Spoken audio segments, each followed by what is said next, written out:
cet été, le rêve d'une Europe qui compte dans le monde s'est évanoui. Et puis il y a notre pays, la France, qui est dans un dangereux paradoxe,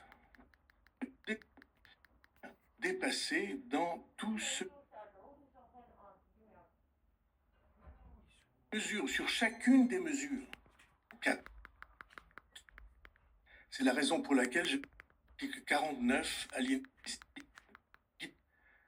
c'est-à-dire quelle juste part de l'effort national.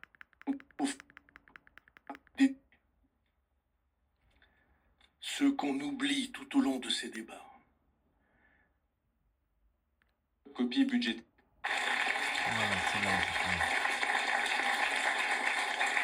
Est-ce que vous avez des questions en vous présentant à chaque fois? Tout à fait. Bonjour Monsieur le Premier ministre, Léonard Attal pour TF1 et LCI. Comment comptez-vous tout simplement obtenir la confiance de la représentation nationale sans modifier, si on a bien compris, votre copie budgétaire que vous avez présentée le 15 juillet? Est-ce que par exemple, vous êtes prêt d'ici le 8 septembre à faire un geste à la fois à destination des oppositions mais aussi des Français en par exemple renonçant à la suppression de 2 jours fériés? C'est à la fois pour les oppositions et pour les Français visiblement la mesure la plus impopulaire. Je vous remercie. Peut-être vous ne m'avez pas bien écouté. Je pense que la situation aujourd'hui, elle nous impose d'agir en 2 étapes.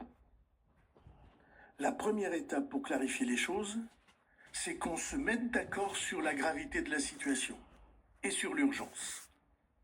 Parce que je vous le dis du fond de ce que je vois, s'il n'y a pas cet accord minimal, ça ne sert à rien. On n'y arrivera pas. Il y a des moments où on a besoin de voir la situation quand la maison brûle ou quand on est sur le point de subir un naufrage. Il faut accepter de voir la situation. Il y a un grand nombre d'intervenants dans le débat qui s'expriment comme s'il n'y avait pas de problème. Il y a un problème majeur, la question est de savoir si nous sommes d'accord pour accepter la définition de cette question. Et après, il y a les mesures. Et les mesures, elles ne sont pas imposées, jamais. Les mesures, elles sont proposées, discutées et adoptées dans une double délibération, partenaires sociaux pour les mesures sociales et parlementaires, Assemblée nationale et Sénat. Personne n'impose des décisions toutes faites, ni à l'Assemblée nationale, ni au Sénat. J'ai dit que toutes les mesures